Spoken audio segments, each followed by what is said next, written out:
এসএসসিআই BSSCI বেলুড়ে তোমাদের সকলকে স্বাগত জানাই।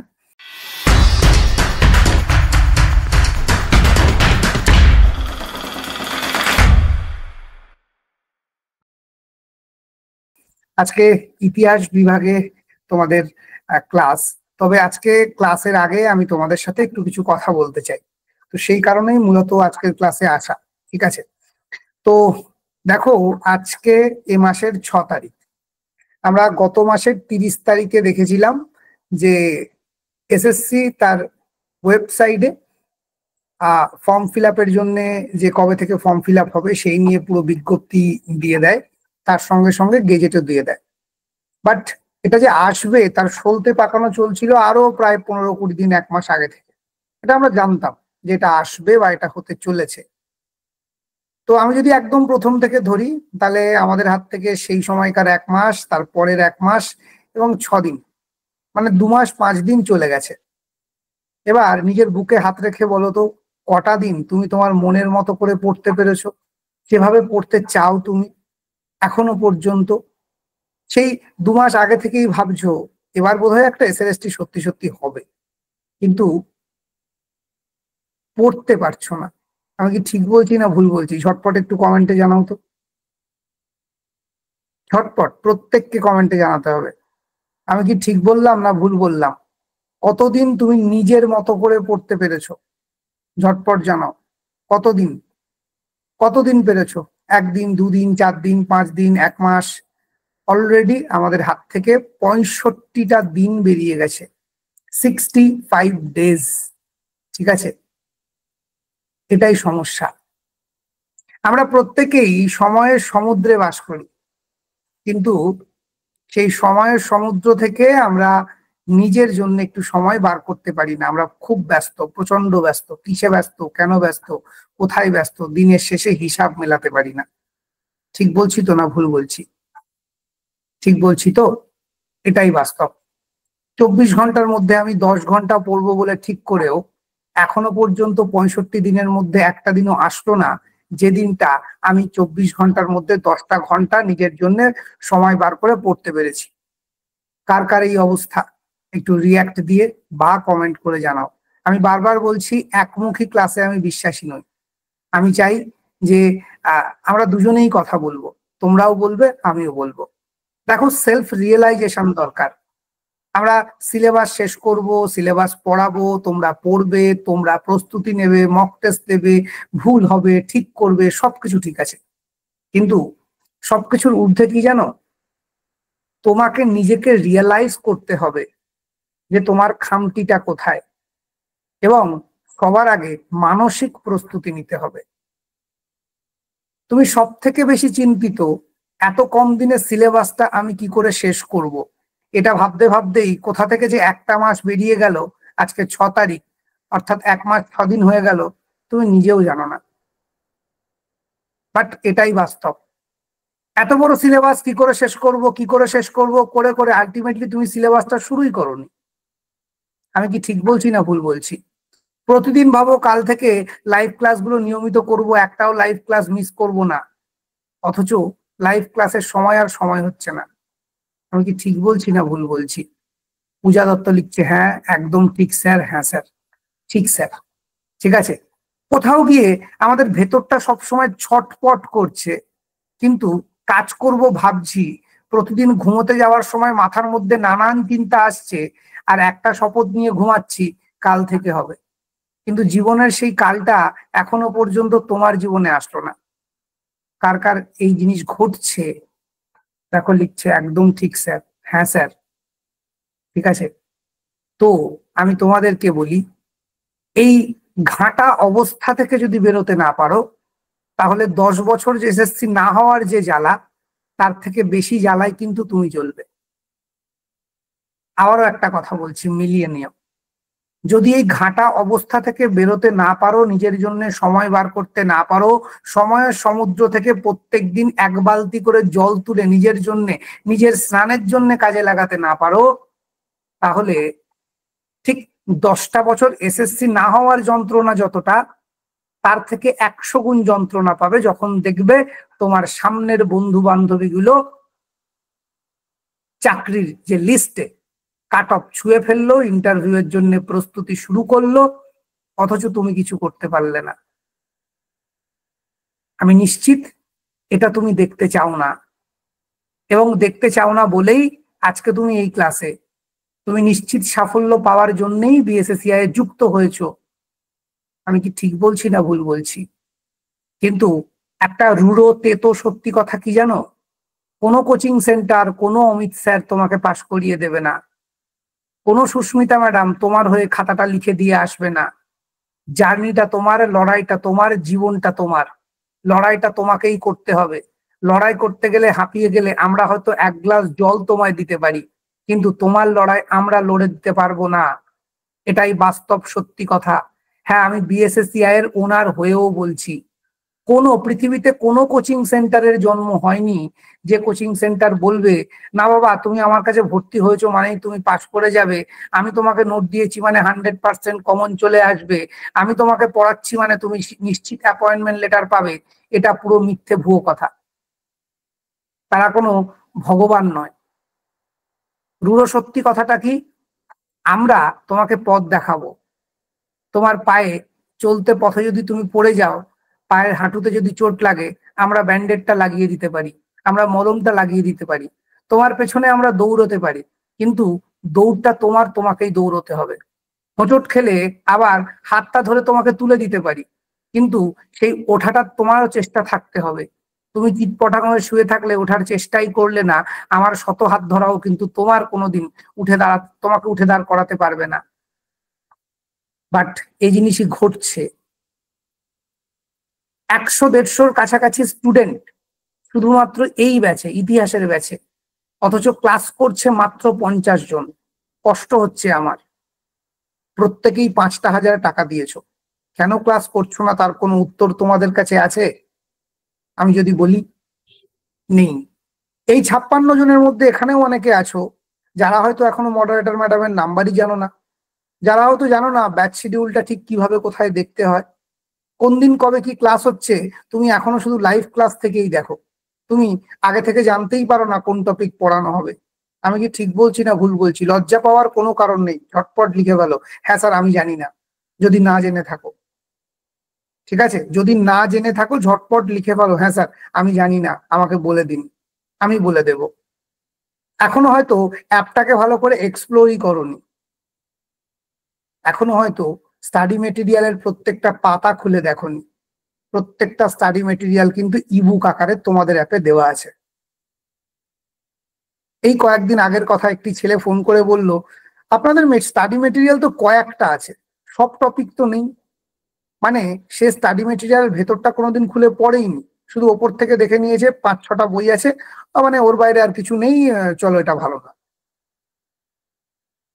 আমি বারবার একটা কথা বলতে চাই, আজকে হয়তো তোমাদের 8 ঘন্টা আমি নষ্ট করব, কিন্তু এই 8 ঘন্টাটা না ওষুধের মতো যদি জীবনে নিতে পারো, আমি বলছি হয়তো আগামী 1 থেকে 1.5 মাস তোমার কাছে তেতো হবে, কঠিন হবে, আগামী 1.5 মাস তোমার কষ্ট হবে, কিন্তু তারপরে সারা জীবনটা ভালো থাকবে।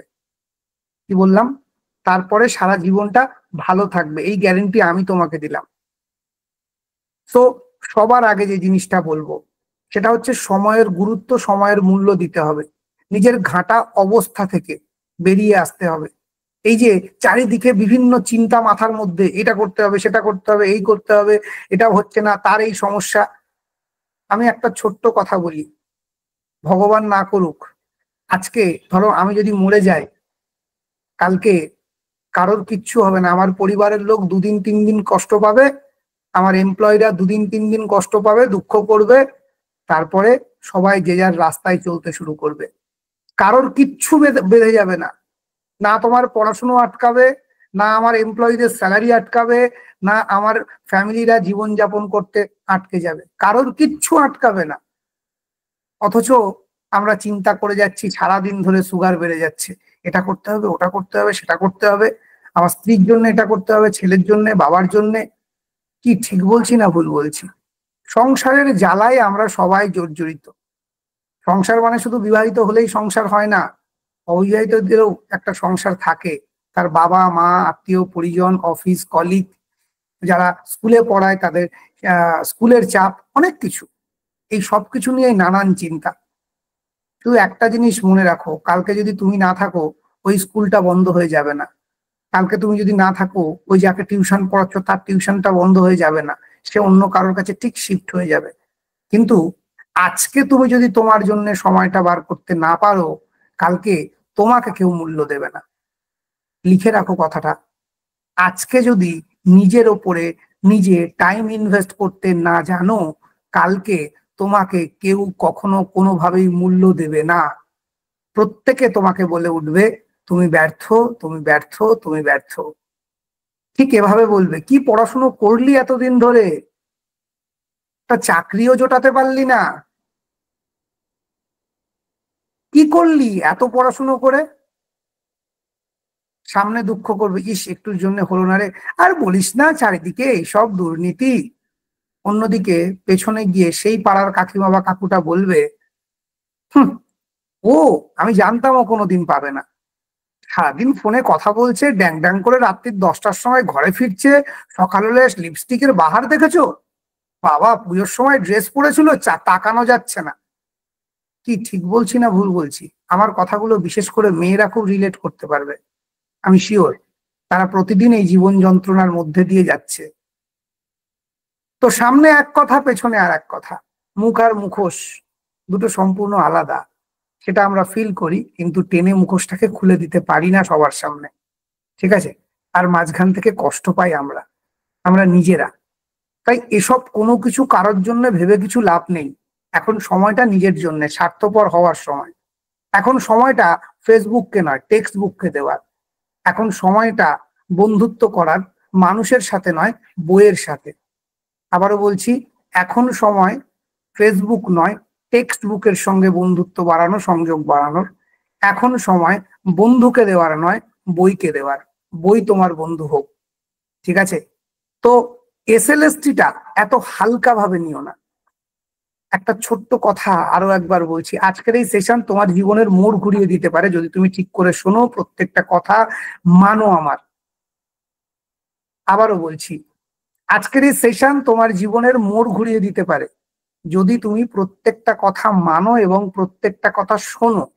দেখো, কথা শোনা আর কথা মানার মধ্যে পার্থক্য আছে। শুনতে সবাই পারে, মানতে সবাই পারে না, ঠিক আছে? আজকে 60 জন আমাকে হয়তো শুনছো, যে রেকর্ড শুনবে পরে, হয়তো সেই 60 জনটা 120 জন শুনবে, কিন্তু মানবে 12 জন, পালন করবে 10 জন, ঠিক আছে? ওই 10 জন যারা পালন করে যাবে প্রতিনিয়ত, শেষ পর্যন্ত সেই 10 জনই কিন্তু জীবনে সাকসেস পাবে। এটাই বাস্তব। সেই কারণে আমি একটা কথা খুব বিশ্বাস করি, সবাই সফল হতে পারে না। যারা সফল হয় তাদের একটা নির্দিষ্ট ক্রাইটেরিয়া থাকে, একটা স্টাইল থাকে, ঠিক আছে? সেই পদ্ধতিটা সবাই আয়ত্ত করতে পারে না, বোঝাতে পারছি? সে কারণেই সবাই জীবনে সফল হতে পারে না। তো যে বিষয়টা বলছি, আজকে রাত্রিরে বসেই ঠিক করে নাও তোমাকে আগামী দিনগুলো কিভাবে কাটাতে হবে। সকালবেলা ঘুম থেকে উঠে নানান চিন্তা না করে 5 থেকে 10টা মিনিট একটা মেডিটেশন সেশন নাও। মেডিটেশন শিখতে হয় না, ইউটিউব দেখতে হয় না। দেখবে আমরা মেডিটেশনের নাম করে ইউটিউবে 4 ঘন্টা ভিডিও দেখে নিলাম কিভাবে মেডিটেশন করা উচিত। এসব প্রয়োজন নেই। মেডিটেশনের প্রধান অর্থ হচ্ছে মনটাকে একটা জায়গায় স্থির করা। কি বললাম? মনটাকে একটা জায়গায় স্থির করা। এই দেখো, তুমি আমার কথা শুনছো, কিন্তু এর মধ্যেই তোমার মনে, এই যে আমাকে 10 মিনিট বা 15 মিনিট শুনছো, তার মধ্যেই তোমার মনে কিন্তু হাজারো রকম চিন্তা এসছে, ফোনে নোটিফিকেশন এসছে, ওদিকে মা ডেকেছে, ওদিকে রান্নাঘরের একটা বাটি পড়ে গেল, ওদিকে সামনে দিয়ে বিড়াল চলে গেল, ডিস্ট্রাকশন চলে আসছে মনের মধ্যে। আমি কি ঠিক বলছি না ভুল বলছি? এই ডিস্ট্রাকশন গুলো যাতে তোমার জীবনে না আসে, মনটাকে স্থির করে রাখাটাই হচ্ছে মেডিটেশন। আর এটাকে প্র্যাকটিস করতে হবে। মেডিটেশন করলে মনের মধ্যে একটা প্রশান্তি অনুভব হয়। তার জন্য কোনো ক্লাব বা কোনো হোয়াটসঅ্যাপ গ্রুপে জয়েন করতে হয় না, কোনো ইউটিউব দেখতে হয় না, ঠিক আছে? মেডিটেশন করার জন্য মন থাকতে হয়। মেডিটেশন করতে গেলে মনকে স্থির করতে হবে, কিরকম জানো? বলছে যে একেবারে সেই তৈল ধারাবত। দেখবে আমরা যখন জল এরকম ঢালি, জলের মাঝখানে মাঝখানে ফাঁকা ফাঁকা ফাঁকা ফাঁকা হয়ে যায়, মানে বিক্ষিপ্ত অবস্থা হয়ে যায়। কিন্তু যখন দেখবে তেল ঢালবে, তেলের ওই ধারার মাঝখানে কোনো রকম ফাঁক থাকে না, কি ঠিক বলছি না ভুল বলছি? তো মেডিটেশন এটাই। স্যার মেডিটেশনে আমি কি চিন্তা করব? প্রাথমিক অবস্থায় আমরা নির্বিকল্প সমাধি মানে মেডিটেশন করতে পারবো না, মানে কিছু চিন্তা না করে আমরা থাকতে পারি না। দেখবে আমরা ঘুমের মধ্যেও স্বপ্ন দেখি, আলটিমেটলি চিন্তা করছি। দেখবে কোনো কোনো দিন ঘুম থেকে ওঠার পরেও মনে হয় সারা রাত্রি ঘুমালাম কিন্তু ক্লান্তি কাটলো না, মানে তুমি ঘুমালেও তোমার মন ঘুমায়নি। কিন্তু আবার কোনো কোনো দিন দেখবে দুপুরবেলা বা ভোরবেলা 2 ঘন্টা ঘুমিয়েছো, এত ফ্রেশ লাগছে না, বেশ একটা অন্যরকম অনুভূতি হচ্ছে। তার মানে ওই ঘুমটা তোমার গাঢ় নিদ্রা হয়েছিল, যেখানে তোমার মনটাও কিন্তু ঘুমের মধ্যে ছিল। আমি কি ঠিক বলছি না ভুল বলছি? এই জিনিস ঘটে না ঘটে না? তো মেডিটেশন তোমাকে ওই প্রশান্তি এনে দিতে পারে। ঠিক আছে, কি করতে হবে? কিচ্ছু না, সকালবেলা ঘুম থেকে উঠেই ফোনটা দেখলে হবে না, ওটাকে দূরে সরিয়ে রেখে তোমাকে যেটা করতে হবে সেটা হলো, এই দেখো আমি কথা বলছি, আমার এখানে অফিসের ফোনে ফোন আসছে, ঠিক আছে? তো এটা আমার মানে কনসেন্ট্রেশনটা নষ্ট করে দিল। এটাকে ধরে রাখা, ঠিক রাখার নাম মেডিটেশন। আমার যদি মানসিক সেই ক্ষমতা থাকতো, আমি কোনোদিন ওই দিকে তাকাতাম না, আমি শুধু তোমাদের দিকে তাকিয়ে বসে থাকতাম। তোমার জীবনেও এটা প্রতিনিয়ত ঘটে। এ কারণেই দেখবে কেউ 2 ঘন্টায় একটা পড়া মুখস্থ করে আয়ত্ত করে ফেলছে, কেউ দুদিনেও পারছে না। এটা মনের শক্তি, এই শক্তিকে বাড়ানো যায়। এটা মেধা লাগে না, এটা ক্ষুরধার, মানে এটাকে ধার দিতে হয়, শান দিতে হয়। যেমন লোহার টুকরো ফেলে রাখলে তাতে মরিচা পড়ে, ঠিক সেরকম আমাদের এই মনটাকে আমরা শান দিই না বলে আমাদের বুদ্ধির বিকাশ ঘটে না। ঠিক আছে, তাহলে সেই শানটা কিভাবে দিতে হবে? চাতুরতা, চালাকি, লোককে ঠকিয়ে? কখনোই না। ঠিক আছে, এগুলো বরং আমাদের মনকে বিকারগ্রস্ত করে তোলে। তাহলে কি করতে হবে? তোমাকে সবার আগে মেডিটেশন করতে হবে, নিজের চঞ্চল মনটাকে স্থির করতে হবে একটা বিন্দুতে। স্যার আমি কিসের চিন্তা করব? তুমি যে মানুষকে সব থেকে বেশি ভালোবাসো তার চিন্তা করো। তোমার যদি মনে হয় না তার থেকে বরং আমি ঈশ্বর চিন্তা করব, তুমি যে যার ভক্ত, তুমি যদি মহাদেবের ভক্ত হও তাহলে সেই মহাদেবের চিন্তা করো, একটা মূর্তির চিন্তা করো। প্রাথমিক অবস্থায় চোখ বন্ধ করলে যদি সেই চিন্তা করতে না পারো, ঘরে একটা ছোট্ট মহাদেবের ছবি বসিয়ে নাও। তুমি মা কালীর ভক্ত, মা কালীর একটা ছবি বসিয়ে নাও। ঠিক আছে, তুমি নিরীশ্বরবাদী, একটা ওম চিহ্নকে বসিয়ে নাও। তুমি হিন্দু নও, তুমি মুসলিম, যে তোমার বাবা মায়ের একটা ছবি বসিয়ে নাও, শুধু বাবার একটা ছবি বসিয়ে নাও। ঠিক আছে, তো যে কোনো একটা জিনিসের প্রতি নিজের মনকে কনসেন্ট্রেট করার নামই মেডিটেশন। যেমন সাপোজ কিচ্ছু না, আমি এখন মেডিটেশন করব, কিভাবে করব? আমার চোখটাকে বন্ধ করব, হাতটাকে পাটাকে একদম সঠিকভাবে আমি যেভাবে কমফোর্টেবল বসতে পারি সেভাবে বসবো। বসে সাপোজ আমি চিন্তা করছি আমি এই মুহূর্তে বেলুর মঠের মন্দিরের ভেতরে একেবারে সেই শ্রী রামকৃষ্ণ দেবের যে মূর্তি তার সামনে বসে আছি, এবং আমি ফিল করছি যে আমি যেন সেই মন্দিরের মেঝেতেই বসে আছি, এবং সেই রামকৃষ্ণ দেবের যে ছবিটা, যে মূর্তিটা আমি ফিল করছি, মন্দিরে সেই আবহাওয়াটা ফিল করছি।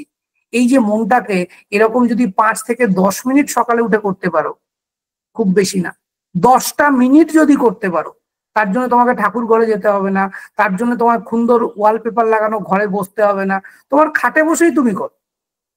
ঠিক আছে, মনটাকে পরিচ্ছন্ন রেখে করো, দেখবে ভেতরে না একটা আলাদা পাওয়ার পেয়ে যাবে। কিছু না, 5টা দিন করো, যদি তুমি উপকার না পাও তুমি আমাকে বলবে স্যার আপনার কথা মিথ্যে, আমি মেনে নেবো। ঠিক আছে, আমি কেন এটা করতে বলছি? দেখবে আমি পড়তে বসেছি, আমার হাতে একটা বই নিয়ে আমি বসেছি, মেটেরিয়ালস নিয়ে বসেছি, অ্যাপ নিয়ে বসেছি, শুরুটাও করছি, করতে করতে কোথায় আনমনা হয়ে গেলাম, কখন আধ ঘন্টা বেরিয়ে গেল। তারপর হঠাৎ করে যখন সম্বিত ফিরলো, দেখলে দূর কিছুই পড়া হলো না। এই জিনিস ঘটছে নাকি ঘটছে না একটু জানাও তো। তুমি কিন্তু পড়ছো, তুমি যে ফাঁকি দিচ্ছ তা নয়, তুমি ভিডিও দেখছো, কিন্তু আলটিমেটলি কিছুক্ষণ পরে তোমার রিয়েলাইজেশন হলো দূর, আবার দেখতে হবে প্রথম থেকে, কিচ্ছু হলো না। দেখো, ওই যে সময়টা তোমার জীবন থেকে বেরিয়ে গেল না, তুমি 100 কোটি টাকা দিলেও ওই সময়টা তোমার জীবনে কিন্তু আর ফেরোতে পারবে না। টাইমের ভ্যালুটাকে বুঝতে হবে। কি বলছি বোঝা যাচ্ছে? সময়ের মূল্যটাকে বুঝতে হবে। ওই যে সময়টা তোমার জীবন থেকে বেরিয়ে গেল, আজকে 6 তারিখ, 8টা 15 থেকে 8টা 40 পর্যন্ত, এই যে সময়টা তোমার জীবন থেকে বেরিয়ে গেল, তুমি তোমার জীবনে বা পৃথিবীর কেউ কোনোদিন এই সময়টাকে আর ফেরত পাবে? পাবে না। তাহলে এই সময়টাকে আমার কাজে লাগাতে হবে। যে যত ভালো করে কাজে লাগাতে পেরেছে সে জীবনে ততটা এগিয়ে গেছে। আজকে মনে রাখবে, বিবেকানন্দ জীবনেও 24 ঘন্টা ছিল, এপিজে আব্দুল কালামের জীবনেও 24 ঘন্টা ছিল, ওসামা বিন লাদেনের জীবনেও 24 ঘন্টা ছিল, আর তোমার জীবনেও 24 ঘন্টা আছে। যে আইআইটিতে ফার্স্ট হচ্ছে তার জীবনেও 24 ঘন্টা, নরেন্দ্র মোদীর কাছেও 24 ঘন্টা। কে কিভাবে সময়টাকে ব্যবহার করবে তার উপর নির্ভর করবে তার লাইফটা ঠিক কোন পথে এগোবে। বোঝাতে পারছি?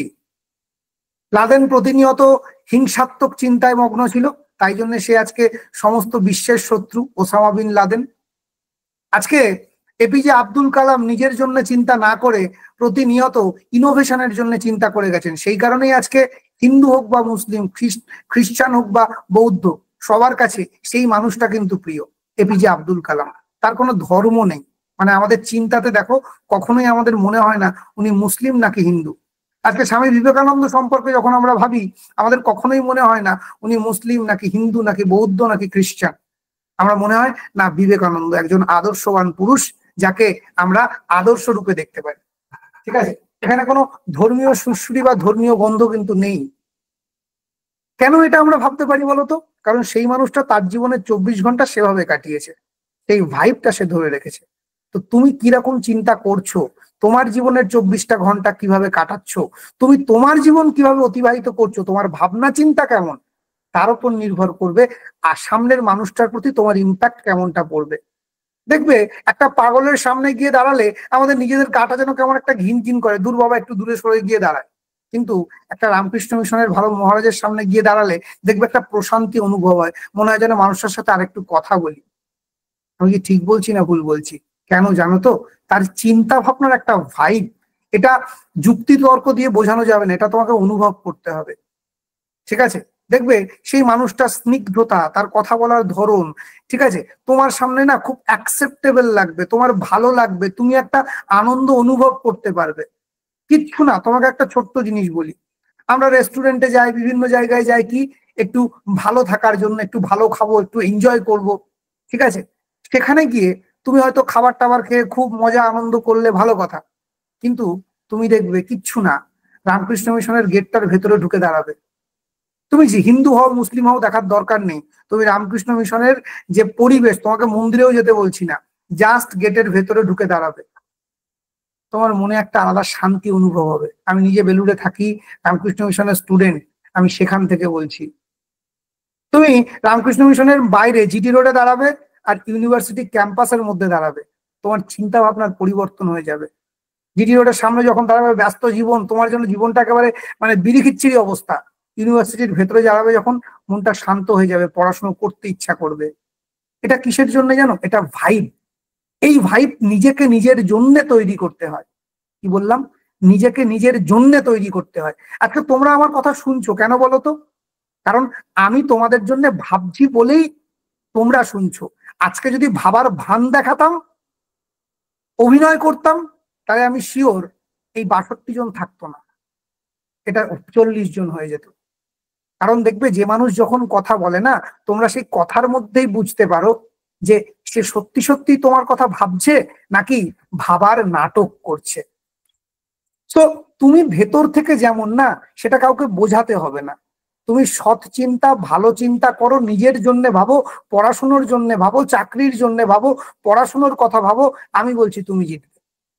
আগে মানসিক ভাবে প্রস্তুত হতে হবে। এখন থেকে যদি সবসময় নেগেটিভ নেগেটিভ নেগেটিভ আমরা ভাবতে থাকি যে দূর, ও পরীক্ষা আদৌ ঠিক করে হবে না, দূর, ও পরীক্ষাতে আবারও দুর্নীতি হবে, এই সরকারকে কোনো বিশ্বাস নেই, আমি বলছি তোমার শত ভালো প্রস্তুতি থাকলেও তুমি ওই পরীক্ষায় জিততে পারবে না। আমার কথা শুনতে খারাপ লাগতে পারে, কিন্তু এটা সত্যি। কেন জানো তো? কারণ ওই পরীক্ষাটির প্রতি তোমার কোনো শ্রদ্ধা, ভালোবাসা, ভক্তি কিচ্ছু নেই। তুমি শুধু করছো চাকরিটা পাওয়ার জন্য, টাকাটা পাওয়ার জন্য। দেখো, জীবনটা আসলে ব্যবসা। আমরা ভগবানের কাছেও হাতটা নমস্কার করে বলি, ঠাকুর আমার এই মনোবাঞ্ছনা পূর্ণ করো, তাহলে তোমাকে আমি সন্দেশ দিয়ে পুজো দেবো। আমরা সবাই স্বার্থপর, আমরা সবাই নিজের স্বার্থের জন্যই কাজ করি, সে যতই যাই বলি না। পড়ানো খুব মহান চাকরি, সেই কারণে আমি করতে যাচ্ছি। বাবা, পড়ানো যদি মহান চাকরি, তোমার মহানুভবতা দেখানোর জন্যই তুমি পড়াতে যেতে, তাহলে তুমি এতদিন কোনো না কোনো স্কুলে গিয়ে পড়াতে টাকা পয়সার কথা ভাববে না। তুমি প্যারা টিচার নাকি তুমি ফ্রি টিচার, সেটা নিয়ে তোমার কোনো কিছু যায় আসতো না। তুমি কেন এই পরীক্ষাটার জন্য খুব মানে উদ্যোগী হয়েছো? কারণ তুমি জানো যেভাবে হোক একবার আমি যদি ইন্টারভিউটা ক্লিয়ার করে জয়েন করে যেতে পারি, হ্যাঁ, আমার একটা রেজিগনেশন তৈরি হবে, আমি কমফোর্টেবলি 60 বছর বয়স পর্যন্ত আমার প্রিয় কাজটা করব এবং দিন শেষে মাসের শেষে একটা লামসাম স্যালারি পাবো, যেটা দিয়ে আমি এবং আমার পরিবার সুখে শান্তিতে থাকতে পারবো। এটাও কিন্তু বিজনেস। তুমি ইনভেস্ট করছো তোমার মেধা, তোমার খাটনি, তোমার সময়, কিসের জন্য? আগামী 60টা বছর যাতে ভালো থাকো। সেই এলআইসির মতো না ব্যাপারটা? দেখো, আমার কথা শুনতে খুব রূঢ় বাস্তব মনে হলেও এটাই সত্যি কথা। তোমরা অস্বীকার করতে পারবে এর বাইরে কিছু আছে? দেখো, ওই খুব আদর্শ, খুব ইত্যাদি প্রভৃতি এসব ভাই ঢপ। যদি তাই হতো তাহলে 26,000 শিক্ষক আজ আন্দোলন না করে ক্লাস স্কুলে গিয়ে পড়াতো কোনো কিছু না ভেবে। না, আমি তো মহানুভব শিক্ষকতার চাকরি করি, আমার তো টাকা পয়সা নেওয়া মানায় না। তাহলে তারা কেন করে না? শোনো, বাণী শুনতে ভাল লাগে, বাণী বলতে ভাল লাগে, কিন্তু পালন করতে ক্ষমতা লাগে, দম লাগে। সবাই বিবেকানন্দ হতে পারে না, সবাই এপিজে আব্দুল কালাম হতে পারে না, এটাই বাস্তব। ঠিক আছে, আমি সে কথা তোমাকে বলছিও না। আমাদের সমাজ, আমাদের পরিস্থিতি, আমাদের যা যে অবস্থায় দাঁড় করিয়েছে, তাতে আমাদের এখন চালকলা বিদ্যাটাই আসল। ঠিক আছে, কারণ মানুষের মধ্যে মানবতাও নেই, সেই সম্মান দেওয়ার পরিস্থিতিও নেই। ঠিক আছে, তোমাকেও চাকরি করে জীবন ধারণ করতে হবে, তার জন্য স্যালারিটা প্রয়োজন। আগে তো পেট, খালি পেটে তো আর কোনো কিছু করা যায় না। তাহলে সেই পেটটা যদি আগামী 30টা বছর ভালো করে ভরাতে চাও, নিশ্চিন্তে থাকতে চাও, বাবা মার মুখে হাসি ফোটাতে চাও, নিজের পরিবারকে একটা ভালো জায়গায় নিয়ে যেতে চাও, মনে রেখো 10 বছর পর এই সুযোগটা এসছে। তাই আগামী দিনগুলোতেও 10টা মিনিট তোমার জীবনে যাতে নষ্ট না হয় সেইভাবে চলতে হবে। কি বলতে চাইছি বোঝাতে পারছি? সেখানে দূর মেটেরিয়াল এই লাইনটা ভুল আছে, এই টাইপিংটা মিস্টেক আছে, পরীক্ষায় এই জায়গাটা ভুল আছে, তাহলে বোধহয় সব প্রশ্ন ভুল, এই চিন্তা করে জীবনে কোনো লাভ নেই। কারণ আমি তোমাকে বলছি, আমি বহু বই পড়েছি, এখনো পড়ি প্রতিনিয়ত। ঠিক আছে, নতুন বই বেরোলেই আমি আগে বই পড়ি, এবং সেই বইয়ের প্রতি প্রীতি থেকেই আমার বই বিপণী তৈরি করা। এটার ওয়েবসাইট দেখবে, গতকালই আমরা লঞ্চ করেছি, বইবিপণী.in। যদি এখনো দেখে না থাকো, দেখে নি। ঠিক আছে, তো বিশ্বাস করো, আমি আমার জীবনে নির্ভুল কোনো বই দেখিনি। আমি আমার জীবনে নির্ভুল কোনো বই দেখিনি। দেখবে তোমাদের একটা বই আছে অক্সিজন পাবলিকেশনের, বিক্রম সর্দারের বই। ঠিক বলছি, বিক্রম সর্দার বা সরকার, ইউরোপের ইতিহাস। ঠিক আছে, বইয়ের একটা চ্যাপ্টার আছে, খুলে দেখবে সবকটা প্রশ্নের উত্তর ভুল দেওয়া আছে, কিন্তু বাকি চ্যাপ্টার গুলো তো এরকম নেই, বাকি চ্যাপ্টার গুলো ভালো আছে। ঠিক আছে, ঠিক আছে, তাহলে কি লেখকের ভুল? না, লেখকের ভুল না। যে সেট করেছিল, সে হয়তো একের জায়গায় দুই এরকম একটা কিছু করে পুরো প্রশ্ন সেটটাকেই উল্টো পাল্টা করে দিয়েছে। যারা বইটা পড়েছো আশা করি, হ্যাঁ, নেপোলিয়ান চ্যাপ্টার, আশা করি তারা বুঝতে পারবে। ঠিক আছে, আমি ইতিহাসের লোক নই, তবুও জানি। এই তোমাদের জন্যই একটু খোঁজ খবর রাখতে হয়। ঠিক আছে, তো জীবনে কেউ নির্ভুল নয়। তাই মেটেরিয়ালে 2টো লাইন ভুল আছে মানে পুরো মেটেরিয়ালটাই ভুল, দূর আমার টাকাটা বেকার হয়ে গেল, এই চিন্তা করার থেকে ওই 2টো ভুলকে শুধরে নিয়ে বাকিটা পড়লে আমার মনে হয় তোমার জন্য উপকার। আমি কি ঠিক বলছি না ভুল বলছি? শুধু মেটেরিয়ালের বিষয় না, যে কোনো বইয়ের ক্ষেত্রে। এই যে নেপোলিয়ান চ্যাপ্টারটা ভুল আছে বলে তার বলে কি ওই বিক্রম সর্দারের বইটা ফেলে দিতে হবে? না, কখনোই না। ইউরোপের ইতিহাসের ওই বইটাই সব থেকে জনপ্রিয় বই এখনো পর্যন্ত। আশা করি তোমরাও আমার সঙ্গে একমত হবে, বাজারে যতগুলো বই আছে। ঠিক আছে, তাহলে একটা মুক্তোর সামান্য একটা কোনা জায়গাতে একটু ছিলকা উঠে গেছে, তা বলে কি মুক্তটাকে আমরা ফেলে দেবো? কখনোই না। কারণ আংটিতে তো পুরো মুক্তটাকে দেখাতে হবে না, ছিলকা ওঠা অংশটাকে আমরা পেছনে দিয়ে দেবো, গল্প শেষ। তো জীবনটাও এরকম। তাই এই জায়গাটার মেন্টাল সেট আপটাকে ঠিক করতে হবে, এবং এই খুঁতখুঁতেপনা ছেড়ে আমাদেরকে পড়াশোনাতে মন দিতে হবে। খারাপ আছে, ঠিক আছে, চলো খারাপটাকে ফেলে দিয়ে আমরা ভালোটাকে নেব। আমি একটা বিরিয়ানি কিনেছি, সেখানে একটা মাছি বসে গেছে, আমি কি পুরো বিরিয়ানিটা ফেলে দেবো? কেন? ওই মাছির জায়গা থেকে একটুখানি নিয়ে ফেলে দিলাম, দিয়ে বাকিটা খেলাম। দেখো বাবা, আমি হোস্টেলে থাকা ছেলে, আমরা ডালের মধ্যে ব্যাঙাচি পড়ে গেছে, সেই ডাল থেকে ব্যাঙাচিটাকে ফেলে দিয়ে আমরা ডালটাকে খেয়েছি। হ্যাঁ, সত্যি কথা বলছি, মায়ের দিব্যি খেয়ে বলছি, এটা ঘটেছে আমার জীবনে। ঠিক আছে, তো জীবনটা এত সহজ নয়, জীবনটা এতটা পারফেক্ট নয়, জীবনে কোনো কিছুই পারফেকশন আসে না। তুমিও পারফেক্ট নও, তোমার জীবনের কোনো কিছুই পারফেক্ট নয়, বাট পারফেক্ট বানিয়ে নিতে হবে, ম্যানেজ করে নিতে হবে। এই লড়াই সারা জীবন চলবে, কোনোদিন শেষ হবে না। সো এই সবকিছুর মধ্যে থেকে পড়তে হবে। এবং আর একটা জিনিস লক্ষ্য করবে, এই সময় পড়াশোনা করতে গিয়ে আমাদের যে জায়গাটা সব থেকে প্রবলেম, দেখবে এই সময় জীবনে যা কিছু ঘটার ঘটবে। বাবার শরীর খারাপ, মায়ের শরীর খারাপ, ঠিক আছে, স্কুলে কাজের চাপ, চাকরির জায়গায় কাজের চাপ, হঠাৎ করে এই হয়ে যাচ্ছে সেই হয়ে যাচ্ছে। সংসারী মানুষ হলে এই সময় শাশুড়ির শরীর খারাপ হবে, বরের অফিসের চাপ থাকবে, ছেলে স্কুলের পরীক্ষা থাকবে, ঠিক আছে, ছেলে হলে এই সময় বাবার শরীর খারাপ হয়ে যাবে, এই সময় তোমার পায়ে লাগবে, এই সময় বন্ধুর বিয়ে পড়ে যাবে, এই সময় গার্লফ্রেন্ডের জন্মদিন চলে আসবে, তার সেলিব্রেশন না করলে তার রাগ হয়ে যাবে, এইসব চলতে থাকবে জীবনে, ঠিক আছে। তুমি এই সমস্ত সামলাতে গিয়ে তুমি যদি মনে করো তোমার জীবনটাকে শেষ করে দেবে, আমি বলে দিচ্ছি এক সময় গিয়ে ওই গার্লফ্রেন্ডটা তোমার জীবনে থাকবে না, এক সময় গিয়ে ওই বয়ফ্রেন্ডটা তোমার জীবনে থাকবে না। এটাই বাস্তব সত্যি কথা। আগে নিজে নিজের জায়গাটাকে ঠিক করো, দেখবে সবকিছু ঠিক আছে। আমি জীবনে একটা কথা খুব মানি, সেটা হচ্ছে যদি তুমি সবার পেছনে ছোট, তাহলে কোনোদিনই তুমি জীবনে সাকসেস পাবে না। শুধু যদি তুমি সাকসেসের পেছনে ছোট, ঠিক আছে, তাহলে দেখবে আজকে যে মুখ ঘুরিয়ে চলে গেছিল, কালকে ঠিক তোমার পেছনে এসে বলবে, কিরে চল না সবটা ঠিক করে নি। আমি বলছি একটা সরকারি চাকরি পাও, জীবনে কোনো কিছুর অভাব হবে না। একটা সরকারি চাকরি পাও, জীবনে কোনো কিছুর অভাব হবে না। টাকা পয়সা যতটুকু প্রয়োজন, আমি বলছি না একটা সরকারি চাকরি তোমাকে মুকেশ আম্বানি বানিয়ে দেবে। দেখো মুকেশ আম্বানিও হয়তো সুখে নেই, নীতা আম্বানি হাত ধরছে না, হাত ছেড়ে দিচ্ছে, ঠিক আছে। তো জীবনে সুখী হওয়ার জন্য প্রচুর টাকা পয়সা, প্রচুর ধন সম্পত্তির দরকার নেই। একটু ভালো থাকার জন্য না কিছু পয়সা আর কিছু মিনিমাম জিনিসপত্র হলেই থাকা যায়। বোঝাতে পারছি? সো একটা চাকরি, একটা সরকারি চাকরিতে বর্তমানে যে মাইনে, যে স্যালারি স্ট্রাকচার, তুমি যদি একটা বার পেতে পারো, জীবনের অর্ধেক কি 90% প্রবলেম সলভ। 90% problem solve. তাহলে এই সুযোগটাকে কি ছেড়ে দেওয়া যায়? এবার একটা পয়েন্ট বলি, এই জিনিস পাওয়ার জন্যে লক্ষ লক্ষ ক্যান্ডিডেট বসে আছে, সে যাতে জায়গা ছেড়ে না দেয়। অথচ তুমি এখনো ঘুমিয়ে আছো, তুমি ভাবছো ও ঠিক আছে শেষে মেরে দেবো। এতটা হালকা ভাবে এসএসসি এসএলএসটি পরীক্ষাটাকে নিও না, জীবনে পস্তাতে হবে। এতটা হালকা ভাবে নিও না। ও লাইভ ক্লাসটা পরে রেকর্ড দেখে নেবো। এই করে করেই জীবনটা কিন্তু পিছিয়ে যাচ্ছে। কি বললাম? এই করে করে জীবনটা পিছিয়ে যাচ্ছে। আজকে এখানে এই 60 জন স্টুডেন্ট, তোমরা যে ভাইবটা নিজের মধ্যে ফিল করতে পারছো, আমি আবারও বলছি, আজকে এই এতগুলো স্টুডেন্ট যে ভাইবটা ফিল করতে পারছো ভেতরে না, এই ভাইবটা যারা রেকর্ডেড ভিডিও দেখবে কোনোদিন ফিল করতে পারবে না। আমি লিখে দিলাম, গ্যারেন্টি গ্যারেন্টি গ্যারেন্টি। আজকে তুমি এই ক্লাসটা ছেড়ে বেরোতে পারছো না, কেন জানো তো? কারণ তোমার ভেতরে না এখন আগুন জ্বলছে। আমি ঠিক বলছি না ভুল বলছি? মনে হচ্ছে না যে এই গত 65টা দিন নিজের হাতে করে শেষ করলাম নিজের ভাগ্যটাকে? মনে হচ্ছে না কি হচ্ছে না? যে স্যার ঠিক বলেছেন আপনি। বিশ্বাস করুন, আমি যেদিন থেকে ভর্তি হয়েছিলাম সেদিন থেকে ভাবছি পড়বো পড়বো পড়বো, কিন্তু পড়ে উঠতে পারছি না।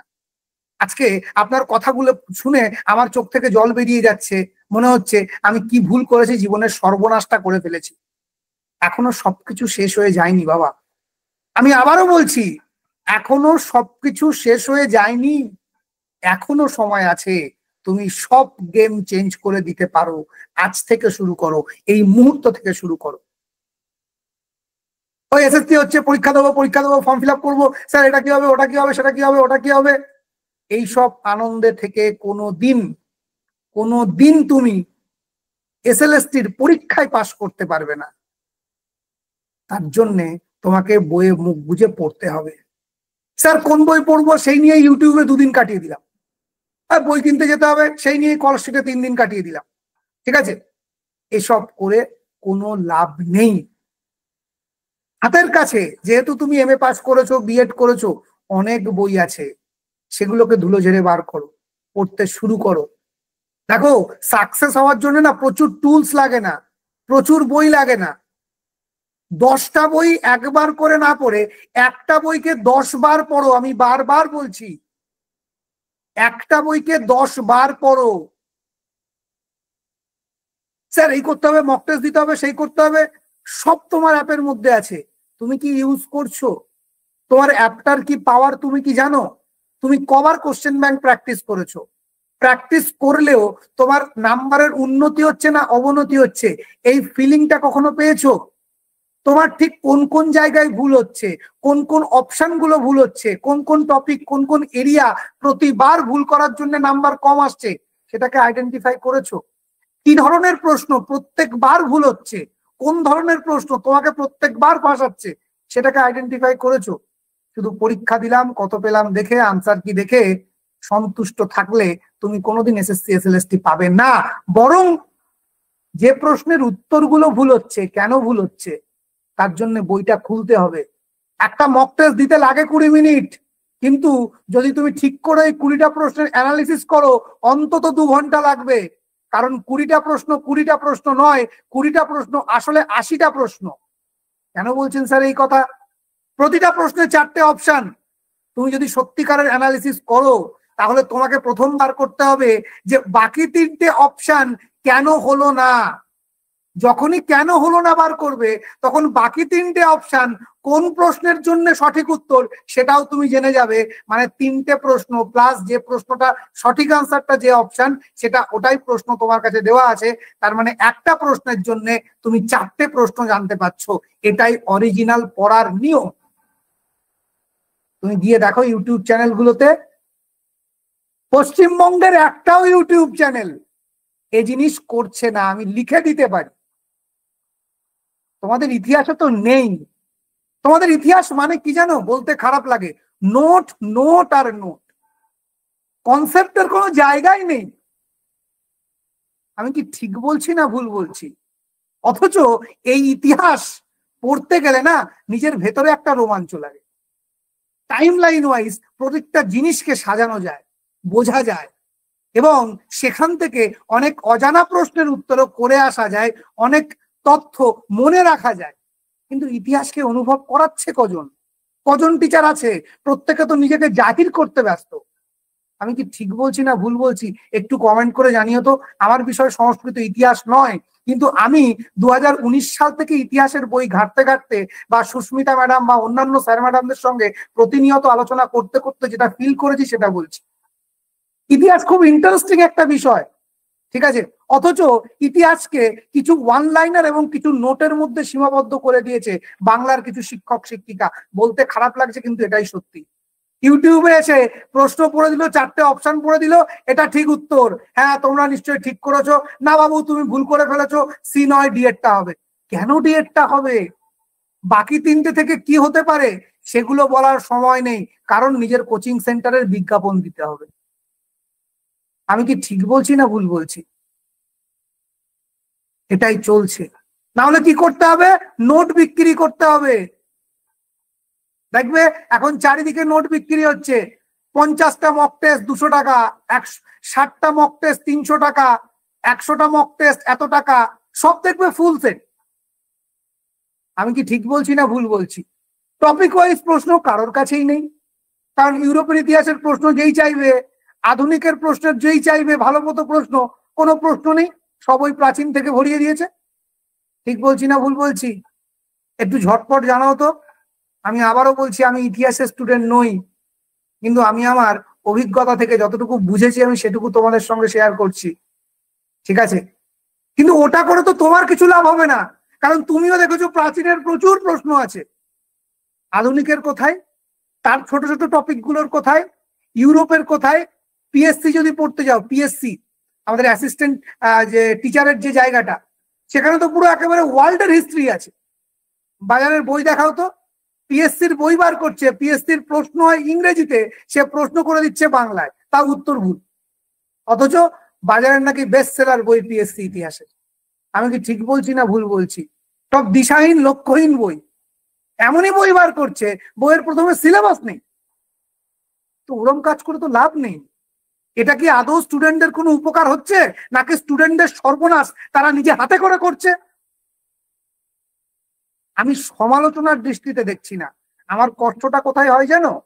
যে এই যে জিনিসগুলো করছে ছেলে মেয়েরা, তোমরা তো ভরসা করে বিশ্বাস করে সেই বইগুলো কিনছো, সেই নোটস গুলো কিনছো, কিন্তু আলটিমেটলি তুমি সেটা পড়ছো, তুমি হয়তো সেই মুহূর্তে রিয়েলাইজ করতে পারছো না তুমি কিসের মধ্যে দিয়ে যাচ্ছ, কিন্তু পরীক্ষার হলে গিয়ে রিয়েলাইজ করলে ইউরোপের ইতিহাসটা তোমার আলটিমেটলি কিছু তৈরি হয়।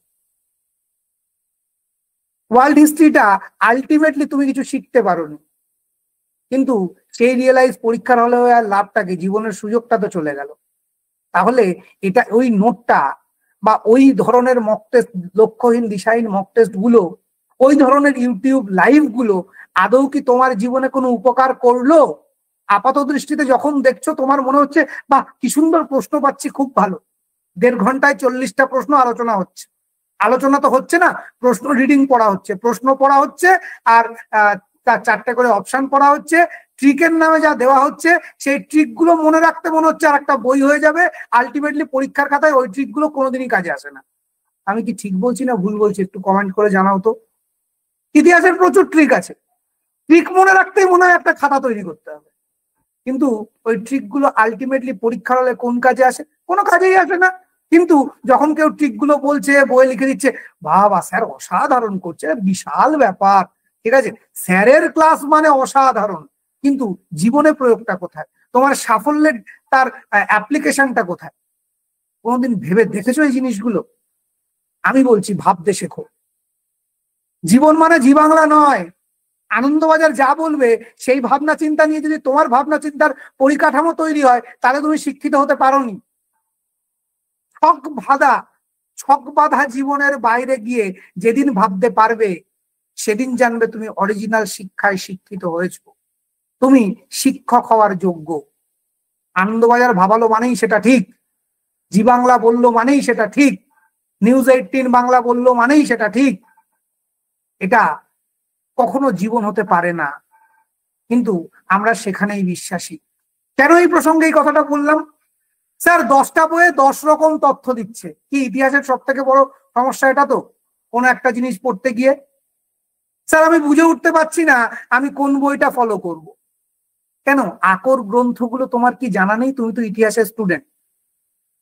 স্যার বইগুলোর অনেক দাম, কেনা হয়নি, কলেজে বা ইউনিভার্সিটির লাইব্রেরিতে দেখেছিলাম, সেভাবে স্যার আমার কাছে নেই, যদি পিডিএফ পাওয়া যায়। আমি একটা কথা বলি, ফোনেরও তো অনেক দাম, কিনেছো তো? যে ড্রেসটা পরে পুজোয় বেরোবে বলেছো, আগের বছর বেরিয়েছিলে, সেই ড্রেসটার কত দাম? তার থেকে কিন্তু বইটার দাম কম। আমি কি ঠিক বলছি না ভুল বলছি? আরে জীবনে স্যাক্রিফাইস করতে শেখো, নিজের জন্য, জীবনের জন্য, কেরিয়ারের জন্য, জীবনটাকে উন্নত করার জন্য নিজের ওপরে ইনভেস্ট করো। পোশাক পরিধানে নয়, জ্ঞানের ওপরে ইনভেস্ট করো। আমার কথা শুনতে খারাপ লাগবে, আজকে যে ফোনটায় ক্লাস করছো, ফোনটার দাম 10,000 টাকা, অথচ একটা বইয়ের দাম 1,000 টাকা শুনলেই আমাদের বুকটা আটকে ওঠে। 1,000 টাকা একটা বইয়ের দাম! কারণ যে কোনো অরিজিনাল টেক্সট বই, মানে যেগুলো বাজারে প্রয়োজনীয় একেবারে সেই মানে ক্রিম, সেই বইগুলোর দাম একটু বেশিই হয়, ছাড় একটু কম পাওয়া যায়। নোট বইয়ে 30%, 40% ছাড় পাওয়া যায়, কিন্তু টেক্সট বইয়ে 10% ছাড় পাওয়া যায়।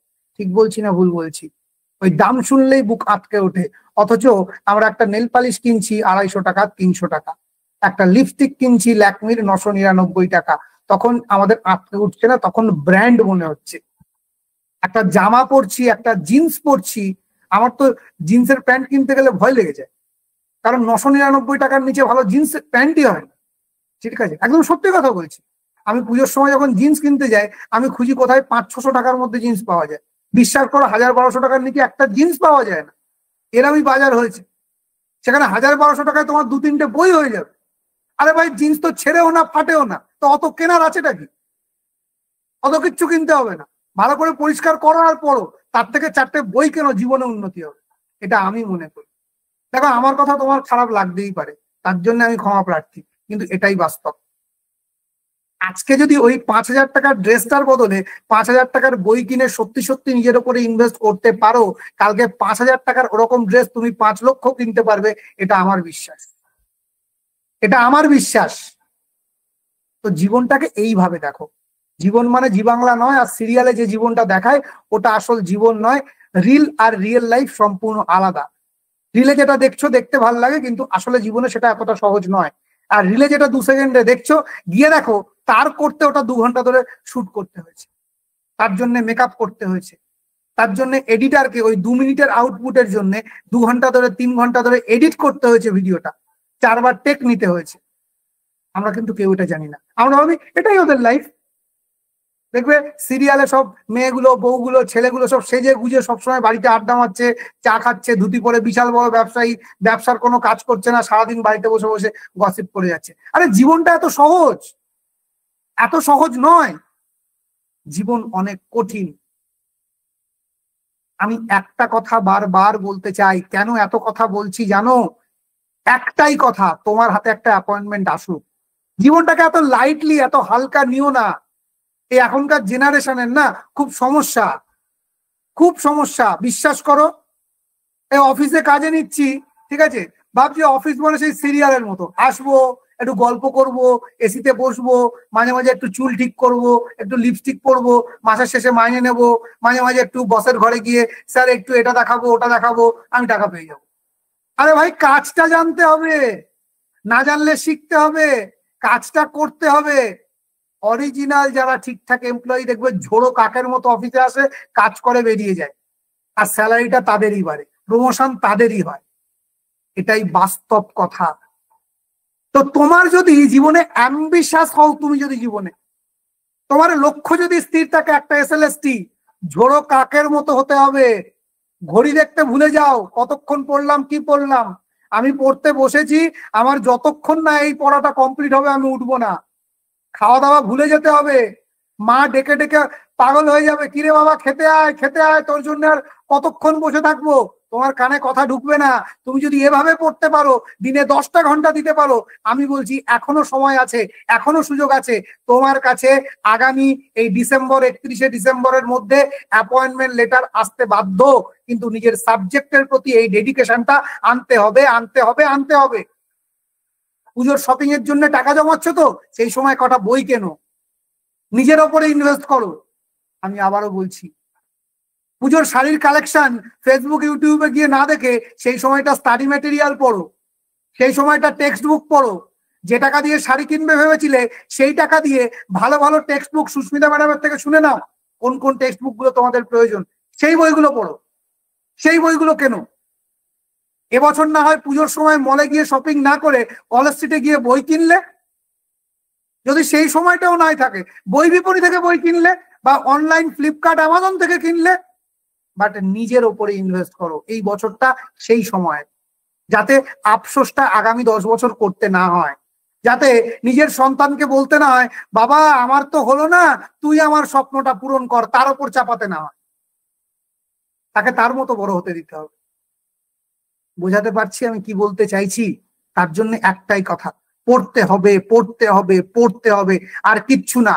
মধ্যবিত্তর জীবনে তার জীবনটাকে পাল্টানোর একটাই হাতিয়ার, কারণ আমাদের বাবার কোটি টাকা নেই যে ব্যবসা করব, আমাদের পরিবারে সেই শিক্ষা নেই যে ভিক্ষে করে খাবো। আমরা মধ্যবিত্ত বাঙালি, জাঁতা কলে পড়ে আছি, না ওপরে যেতে পারছি, না নিচে নামতে পারছি, না ভিক্ষা করতে পারছি, নাকি ফুটপাতে শুতে পারছি, না ওপরে 5 স্টারে থাকতে পারছি। তাহলে আমরা প্রতিদিন নিয়মিত লড়াই করছি কিসের সঙ্গে? আমার স্ট্যান্ডার্ডিটি বজায় রাখার জন্য আমার পকেটটার উপরে চাপ পড়ছে, পকেটটাকে সামলাতে পারছি না। নিজের বাবাকে গিয়ে জিজ্ঞাসা করবে, প্রত্যেকটা বাবার দিকে তাকাবে, দেখবে পুজোর সময় তোমাকে নতুন জামা কিনে দিচ্ছে, বাবার জামাটা আজও ছেঁড়া। তোমাকে নতুন জুতো কেনার পয়সা দিচ্ছে, বাবার জুতোটা আজও ছেঁড়া। এটাই বাস্তব। তোমার মা বলছে রান্নাঘরে একটা শাড়িটা ছিঁড়ে গেছে, ও কিছু হবে না, আমি সেলাই করে নেবো। তুই বাবু একটা ভালো জামা কিনিস, কিন্তু এবার তোর কিন্তু অফিস টফিসে যাওয়ার মতো ভালো জামা নেই। তাদেরকে দেখে শেখো মধ্যবিত্তদের কত চাপ। আগামী দিনে তুমিও বাবা মা হতে চলেছো, তাতে তোমাকে যেন জীবনে ওই কম্প্রোমাইজটা করতে না হয়, তার জন্য আজকে তোমাকে পড়তে হবে, লড়াইটা জারি রাখতে হবে। আমার কথা শুনে তোমাদের খারাপ লাগছে কি ভালো লাগছে আমি জানি না, বাট আমি বাস্তবটা তুলে ধরলাম। আমি জীবনটাকে যে দৃষ্টিতে দেখি, আমি জীবনটাকে যেভাবে অনুভব করি, আমি সেটা তোমাদের সামনে বললাম, ঠিক আছে? আমার এটা মনে হয় এটা করা উচিত। কিচ্ছু না, এখনো সময় আছে। এই 2টো মাস খুব ভালো করে লড়াই করো। আমার বিশ্বাস পরীক্ষা পেছবে, এবং দুর্গাপুজোর পরে হয়তো পরীক্ষা হবে। আবারও বলছি হয়তো। তো এটা ভেবেই ড্যাং ড্যাং করে নেচে ফেলো না, ঠিক আছে? কারণ মনে রাখো সেপ্টেম্বরের 1st উইকে পরীক্ষা বলেছে, তুমি ওটা ধরে এগো, আগস্টের মধ্যে আমার সিলেবাস কমপ্লিট করতে হবে। এক্ষুনি এই মুহূর্ত থেকে সেভাবে প্রস্তুতি শুরু করো। বোঝাতে পারছি? দেখো, কঠিন বাস্তব তোমার সামনে কেউ তুলে ধরবে না, তোমাকে সবাই ফ্যান্টাসির মধ্যে রাখবে। কারণ কঠিন বাস্তব তুলে ধরলে তুমি তুমি তো খারাপ হয়ে যাবে, মানে তোমার সামনে সেই মানুষটা খারাপ হয়ে যাবে। আমি ভাই দোকান কাটা, আমার লজ্জা নেই, আমি বলতে আসি, তাতে তুমি খারাপ বলো ভালো বলো আমার কিচ্ছু যায় আসে না। আমি সত্যি কথা বলছি। কারণ তুমি আজকে আমায় দুটো গালাগালি দিতে পারো, আমার গায়ে লাগে না। কেন গায়ে লাগে না জানো তো? কারণ আমি জানি কালকে গিয়ে তুমি যখন জীবনের চটটা খাবে না, তখন তুমি বলবে অমিত স্যারই ঠিক ছিল। তো আজকে হয়তো 2 বছর তোমার আমার সম্পর্কে খারাপ মনে হবে, ধর লোকটা একটু বেশি বকে, আর লোকটা বেশি বাতেলাবাজি করে, কিন্তু 2 বছর পর যখন জীবনের চটটা খাবে, সেই দিন মনে হবে না মানুষটা কিন্তু ঠিক বলেছিল। ওই যে রিয়েলাইজেশনটা হবে না, তারপর থেকে যতদিন তোমার জীবনে তুমি আমাকে মনে রাখবে, ততদিন আমি কিন্তু তোমার কাছে ভালো থাকবো। তাই আমি 2 বছরের জন্য ভালো হতে চাই না, আমি তার পরবর্তী সময়ের জন্য তোমার কাছে লেসন হয়ে থাকতে চাই। আমি প্রত্যেকটা কথা বলছি কোনো স্ক্রিপ্টেড কথাবার্তা নয়, বারবার বলছি, আমি আমার নিজের জীবনের অনুভব থেকে কথাগুলো তোমাদের সামনে বলতে এসেছি। কেন বলছি জানো? আমি বলছি এই ব্যাচে এত স্টুডেন্ট কিন্তু ক্লাস করছে না কেন, দেখে আমার খারাপ লাগছে। শুধু এই ব্যাচ নাই, প্রতিটা ব্যাচেই এই ধরনের ইনসিডেন্ট ঘটছে। মানে কি, ওই এসএলএসটি হবে দুর্গাপুজোর মতো একটা ব্যাপার, দুর্গাপুজো হবে দুর্গাপুজো হবে দুর্গাপুজো হবে, সবাই ভর্তি হচ্ছে, আমিও ভর্তি হয়ে যাই। আরে ভাই, ভর্তি তো হয়ে গেছো, পয়সাও দিয়ে দিয়েছো, তুমি পড়লে কি পড়লে না আমার কিচ্ছু যায় আসে না, আমি তো পয়সা পেয়ে গেছি। কিন্তু না, আমার কোথায় খারাপ লাগে জানো? কারণ আমার কাছে 100 জন ভর্তি হয়েছে, মানে আমার কাছে 100টা চ্যালেঞ্জ, 100টা অ্যাপয়েন্টমেন্ট লেটার আসার মতো যোগ্যতা রাখে ওই 100 জন স্টুডেন্ট। ঠিক আছে, আজকে 100 জন স্টুডেন্ট যদি সাকসেস পায়, সেটা আমারও সাকসেস। মনে রাখবে, তোমার জীবনে তুমি যদি সাকসেস হও, তাহলে সব থেকে বেশি খুশি হবে তুমি নিজে, তারপরে তোমার স্কুল, মানে তোমার টিচার খুশি হবে, তারপর তোমার বাবা মা। কেন বলছি জানো? এখনকার দিনে হয়তো একটা করেই সন্তান, কিন্তু বহু মানুষের, যেমন আমারই, আমার দিদি আছে, আমি হয়তো খুব ভালো রেজাল্ট করলাম, কোথাও গিয়ে আমার মায়ের মনে হবে সন্তান তো, আঙুল তো সব সমান, আমার মেয়েটার মাথাটা একদমই ভালো না, একটু হলেও আমার মেয়েটাও যদি ছেলেটার মতো হতো কত ভালোই না হতো। বোঝাতে পারছি? এটা খুব কঠিন বাস্তব, কিন্তু এটাই বাস্তব। আমি আমার জীবন থেকে যেটা রিয়েলাইজ করেছি আমি সেটা বলছি। আমি ভুল হতে পারি, তার জন্য ক্ষমা প্রার্থী, বাট বারবার বলছি, আমি আমার লাইফের রিয়েলাইজেশন তোমাদের সামনে তুলে ধরছি, এর বাইরে কিচ্ছু না। সো একটা কথাই বারবার বলার, পড়াশুনো ছাড়া মধ্যবিত্তের কাছে কোনো হাতিয়ার নেই। তাই পড়তে হবে, লড়তে হবে, নিজের জীবন গড়তে হবে, এটা মাথায় রেখো। প্রত্যেকটা লাইভ ক্লাস করো, প্রতিদিন 1000 বার পরীক্ষা দাও, হাজার হাজার প্রশ্ন তোমাদের জন্য আমরা রেডি রেখেছি, 1000 বার কোশ্চেন ব্যাংক প্র্যাকটিস করো, যাতে নিজেকে ওই সপ্তাহের শেষের পরীক্ষাটাই রেজাল্টের র্যাঙ্ক লিস্টের টপে দেখতে পাও।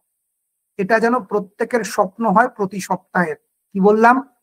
প্রত্যেকের স্বপ্ন যেন এটা হয় যে আমি সারা সপ্তাহ এমন করে পড়বো, ব্যাচে যতজনই থাকুক, যতই খাটাখাটনি করুক, 60-60টা প্রশ্ন ঠিক করে আমার নাম্বারটাই ফুল মার্ক থাকবে, আমি র্যাঙ্ক 1-এ থাকবো। তাতে যদি 10 জনও 60-60 পায়, তবুও 10 জনই প্রথম স্থান অধিকার, আমার একটা প্রশ্ন ভুল হবে না। এই কনফিডেন্স নিয়ে, এই টার্গেট নিয়ে আগামী প্রতিটা সপ্তাহ এগিয়ে চলো। দেখি তোমার অ্যাপয়েন্টমেন্ট কে আটকায়, দেখি তোমার চাকরি কে আটকায়। আমি তোমাকে বলছি, লড়াইটা লড়ো। স্যার কিভাবে সিলেবাস শেষ হবে? আরে আমরা তো দায়িত্ব নিয়েছি, তুমি কেন এত মাথায় হেঁটে নিচ্ছ? আমরা যেভাবে বলছি, যে রিদিমে বলছি, তুমি জাস্ট সেই রিদিমে এগিয়ে যাও, আর কিচ্ছু করতে হবে না। দেখবে ছোট্ট ছোট্ট পায়ে চলতে চলতে ঠিক পৌঁছে যাব, ওই চাঁদের পাহাড় দেখতে পাবো। কথা দিয়েছিলাম আগস্টের শেষের মধ্যে সিলেবাস কমপ্লিট হবে, ভালোভাবেই কমপ্লিট হবে। আমরা সেই লার্নিং ডিজাইন তৈরি করেই যুদ্ধে নেমেছি। তোমাদের থেকে বেশি পড়াশোনা আমাদের মডারেটররা, আমাদের টিচাররা করছেন। ঠিক আছে, তাই এবার নিজেদের জার্নিটা শুরু করো। ইতিমধ্যে অনেকটা সময় নষ্ট করে ফেলেছো, আর একদিন এক মুহূর্তও নয়। ঠিক আছে, আশা করি আজকের এই 1 ঘন্টার সেশন তোমার জীবনে এসএসসির চাকরি পাওয়ার একটা মাইলস্টোন হয়ে থাকবে। থ্যাংক ইউ প্রত্যেককে, প্রত্যেককে অসংখ্য ধন্যবাদ। আজকে এই পর্যন্তই।